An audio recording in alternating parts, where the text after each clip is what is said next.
हा व्हिडिओ केवळ मनोरंजनाच्या उद्देशाने तयार करण्यात आला आहे. येथील सर्व घटना, पात्रे, नावे, स्थळे ही काल्पनिक आहेत. याचा कोणत्याही वास्तविक व्यक्ती, जिवंत किंवा मृत, संस्था, धर्म किंवा घटनेशी काहीही संबंध नाही. सावध रहा, कारण भीती कुठेही असू शकते. बाहेर मुसळधार पाऊस पडत होता. ती रात्र साधी नव्हती, तर जणू मृत्यूचा पडदा अंगावर ओढून घेतलेली एक काळी कुट्ट रात्र होती. कर्जतच्या त्या हायवेवर आकाश आपली नवी कोरी गाडी घेऊन वेगाने धावत होता. बाहेर मुसळधार पावसाची चिन्हे होती आणि वातावरणात एक विचित्र जड शांतता पसरली होती. रेडिओवर गाणी वाजत होती, पण त्या सुरांमध्ये एक प्रकारचा भयसूचक कंप जाणवत होता. आकाशला वाटले नव्हते की हा प्रवास त्याच्या आयुष्यातील शेवटचा थरार ठरेल. रस्त्यावर एकही दुसरी गाडी नव्हती, फक्त आकाश आणि त्याचा एकांत, जो हळूहळू एका भयान दहशतीत बदलणार होता.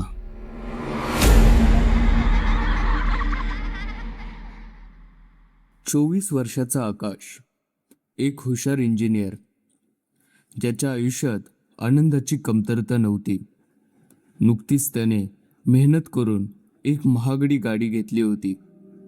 त्याचे आई वडील त्याच्या यशाने सुखावले होते, पण नियतीला काही वेगळंच मान्य होते. त्या गुरुवारी रात्री जेव्हा त्याने मित्रांसोबत कर्जतला जायचा बेत केला, तेव्हा त्याला माहीत नव्हते की तो स्वतःच्याच हाताने मृत्यूला आमंत्रण देतोय. यशाचा गर्व आणि तारुण्याची उर्मी त्याला धोक्याची जाणीव करून देण्यास अपयशी ठरली. गुरुवारी रात्री अरुणने कर्जतच्या फार्म हाऊसचा प्रस्ताव मांडला. अरुण, सिद्धार्थ आणि इतर 2 मित्र एका गाडीत, तर आकाश एकटा दुसऱ्या गाडीत. आकाश, तू एकटा गाडी चालवशील का? या सिद्धार्थच्या प्रश्नाला आकाशने हसून उत्तर दिले, पण त्या हसण्यामागे दडलेले भयान वास्तव कोणालाच दिसले नाही. रात्रीच्या त्या प्रहरात 2 गाड्या कर्जतच्या दिशेने निघाल्या. आकाशच्या मनात फक्त मजा करण्याची इच्छा होती, पण हायवेच्या त्या अंधाऱ्या वळणावर त्याची कुतूहल आणि भीतीची सांगड घातली जाणार होती. अचानक सिद्धार्थचा फोन आला. त्याचा आवाज थरथरत होता. आकाश, रस्ता खूप खराब आहे, पाऊस सुरू झालाय, गाडी सांभाळून चालव. आकाशला वाटले की सिद्धार्थ विनाकारण घाबरत आहे. तो म्हणाला, अरे मी अनुभवी ड्रायव्हर आहे, तू काळजी नको करू. पण सिद्धार्थच्या आवाजातील तो अनाम धास्तीचा सूर आकाशच्या कानात घर करून बसला. पावसाचा जोर वाढत होता आणि गाडीच्या वायपर्सचा आवाज एखाद्या प्राण्याच्या ओरडण्यासारखा वाटू लागला होता. काही वेळाने अरुणने कॉल केला. यावेळी तो स्पीकरवर होता. आकाश, हा रस्ता साधा नाही. इथे अशा घटना घडतात ज्याचे तर्क लावणे अशक्य आहे. इथे मेलेल्या लोकांच्या तृप्त न झालेल्या आत्मांचा वावर असतो. अरुणचे शब्द आकाशच्या अंगावर काटा आणत होते. अरुणने एका अशा तलावाचा उल्लेख केला जेथे पूर्वी प्रेत फेकली जायची. तो संपूर्ण परिसर श्रापित होता आणि तिथल्या हवेत मृत्यूचा वास येत होता. अरुणने पुढे सांगितले की तिथल्या रहिवाशांनी एका पांढऱ्या कपड्यातील स्त्रीला पाहिले आहे, जी गाडीसमोर अचानक येते आणि गाडीचा अपघात घडवून आणते. ती जिवंत नाही, ती एक भटकती प्रेतात्मा आहे. अरुणचा हा दावा आकाशने थट्टेवर नेला, पण त्याच्या मनात एक प्रकारची धडधड सुरू झाली होती. खरोखरच अशा शक्ती असू शकतात का, की ही केवळ एक दंतकथा आहे? सस्पेन्स वाढत चालला होता. धुक्यामुळे समोरचे काहीच दिसत नव्हते. आकाशच्या मित्रांच्या गाड्या दिसेनाशा झाल्या. तो आता त्या निर्जन हायवेवर एकदम एकटा पडला होता. रात्रीच्या 2:30 वाजता त्याला रस्त्याच्या कडेला एक जुनी भकास चहाची टपरी दिसली.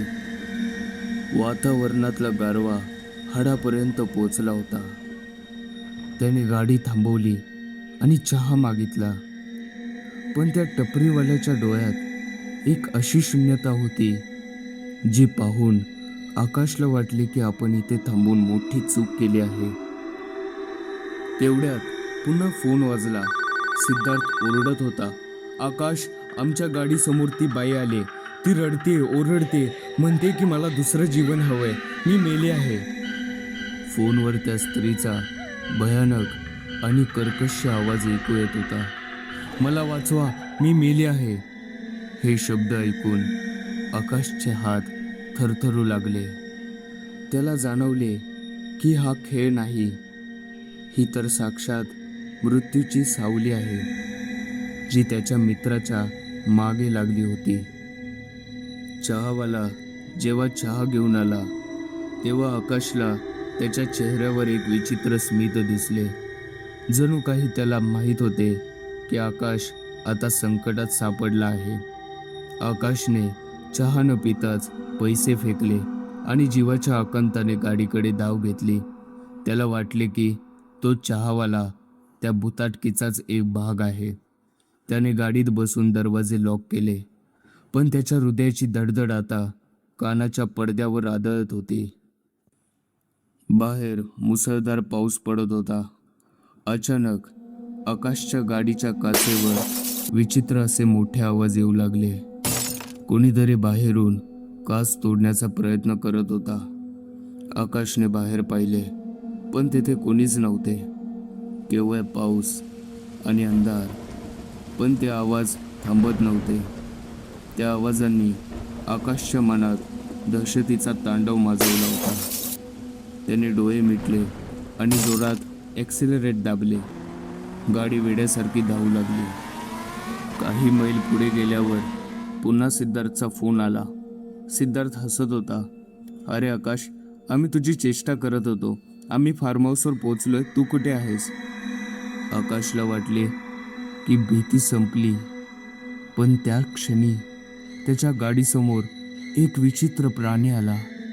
गाडी वाचवण्याच्या नादात आकाशने जोरात स्टेअरिंग वळवले आणि गाडी एका झाडावर आदळली. रक्ताच्या धारा वाहू लागल्या आणि तो अर्धवट शुद्धीत मदतीसाठी ओरडू लागला. जखमी अवस्थेत आकाशने पाहिले की दुरून एक पांढऱ्या कपड्यातील स्त्री त्याच्याकडे येत आहे. तिचे चालणे माणसासारखे नव्हते. ती हळूहळू त्याच्या जवळ आली आणि त्याच्याकडे झुकली. तिचा चेहरा पाहताच आकाशला साक्षात मृत्यू समोर दिसला. भीतीच्या अतिरेकामुळे त्याला तिथेच हृदयविकाराचा तीव्र झटका आला. त्याचे शरीर तडफडू लागले आणि तो बेशुद्ध झाला. ती स्त्री खरंच मदत करायला आली होती की जीव घ्यायला, हे गुपित अजूनही कायम आहे. जेव्हा आकाश शुद्धीवर आला तेव्हा तो हॉस्पिटलमध्ये होता. डॉक्टरांनी सांगितले की त्याला एका रिकाम्या रुग्णवाहिकेने तिथे आणले. तिथे कोणतीच स्त्री नव्हती, पण आकाशच्या मनात अजूनही तो पांढऱ्या वस्त्रातील भयान चेहरा कोरलेला आहे. ही कथा आपल्याला सांगते की भीती ही कल्पनेतून जन्माला येते, पण कधीकधी तीच कल्पना आपल्याला मरणाच्या दारात घेऊन जाते. सावध राहा, कारण हायवेवरचे ते अंधारे कोपरे अजूनही कोणाची तरी वाट पाहत आहेत.